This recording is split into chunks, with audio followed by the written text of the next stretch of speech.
Thank you everyone for coming to the press conference of James McCabe. I'll ask the first question and then we'll go to in the room. James, congratulations through to the next round of your home Grand Slam.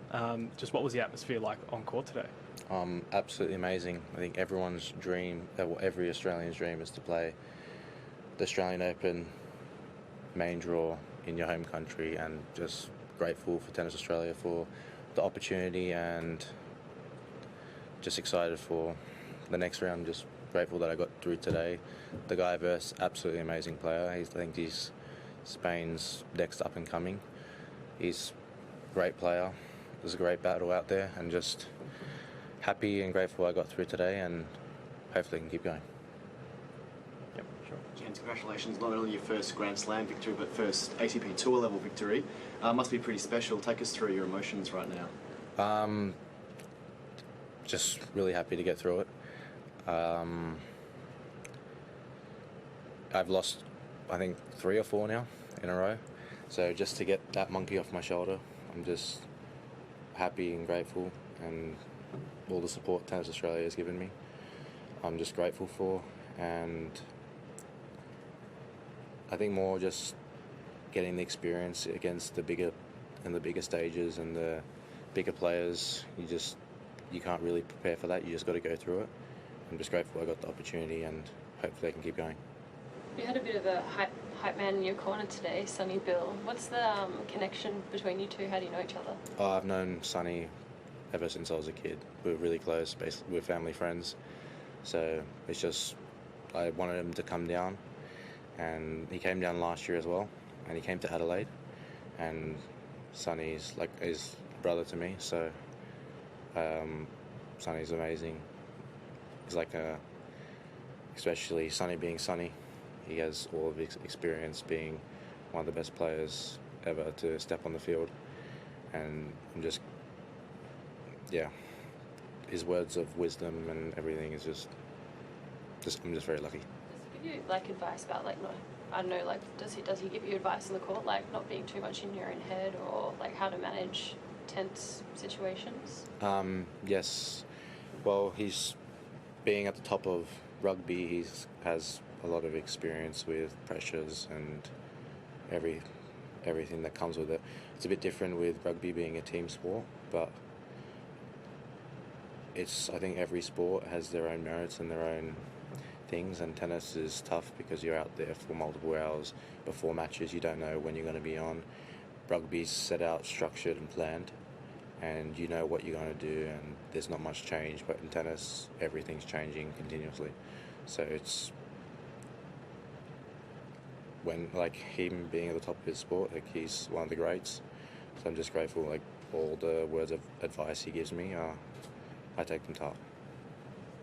Who else was in your corner today with Sonny Bill?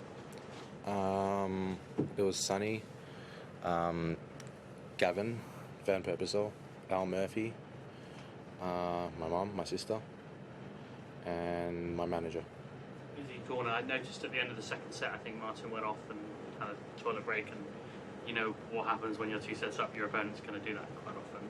I wonder, when you wandered over to your corner, who was talking, what was being said, what were you thinking as well? So Gavin and Sonny were just giving me advice, because I think it was Bonzi in Adelaide, and I made a bit of a, not mistake, but like inexperience. So it was just like learning from what I did in the past, and not sitting down in the chair for 5 or 10 minutes, getting up, walking around, this pressure, and it's a good stepping stone, and I'm just grateful I got through today. Do you think you successfully eradicated that mistake, and obviously you won the match? Oh, definitely today. I'm happy with the way I handled everything from my emotions and stuff, and as I said, he's an absolutely amazing player. It's an amazing battle, and I'm just grateful that I got through it. Another clash with Alex Michelson looming. Are you excited to get another crack at him after you took a set off him last year? I'll try not to remember that match, but I'm excited for that match, and I don't know when it is, but hopefully be a bit better this time. Are you hoping for a bit of revenge, or to take some things you learned last year into this match? Well, that's the plan, so hopefully. hopefully I can get the win this time, but Alex is an amazing player, and he's 30, 40, something in the world, so I think he just beat Tsitsipas, so it's going to be a battle. I'm looking forward to it, and it's going to be fun. James, many people within Australia will only just be getting to know you. You've got interesting background.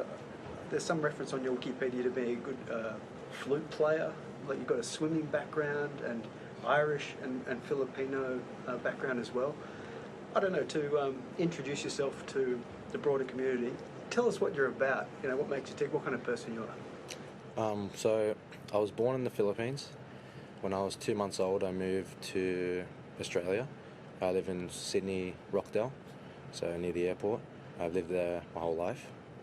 When I was 2, I lived in an apartment complex that has a swimming pool and a tennis court. So when I was 2, Dad took me down to the tennis court. I hit a few balls and I could rally when I was 2.5. So, and then the swimming pool, Dad took me to swim, and I ended up. I won swimming nationals and tennis nationals, and then when I won swimming nationals, I got a full scholarship into a private school. So Dad wanted me to finish school, get an education. So when I was in year 6, I ended up picking up the flute. Piano I picked up a few years earlier just because I wanted to play. I think I got around grade 6 in the piano.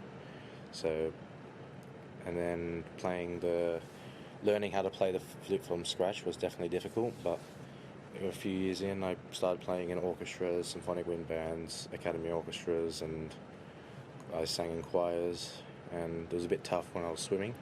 So I'd wake up at 4 a.m. for 5 a.m. swimming start till around 7. And then from 7 to 8:30, it'd probably be either orchestra, depending on the day, orchestra, choir, academy orchestra, or symphonic wind band. And so then school would start at 8:30 till 10:30. Then I have a music lesson from 10:30 to 11. And then from 11 to 1 would be another 2 periods of classes, whatever they may be. Then from 1 to 2 would be another either ensemble or a music lesson. And then school finished at 3:45. Then swimming training and then I'd have like 3:45 to around 5 something would be another ensemble. And then 5 o'clock would be kind of like a break until 6. And then swimming training, it might start with a gym. Then 6:30, 7 would start, finish at 9, get home around 9:30, get my homework done as much as I possibly could.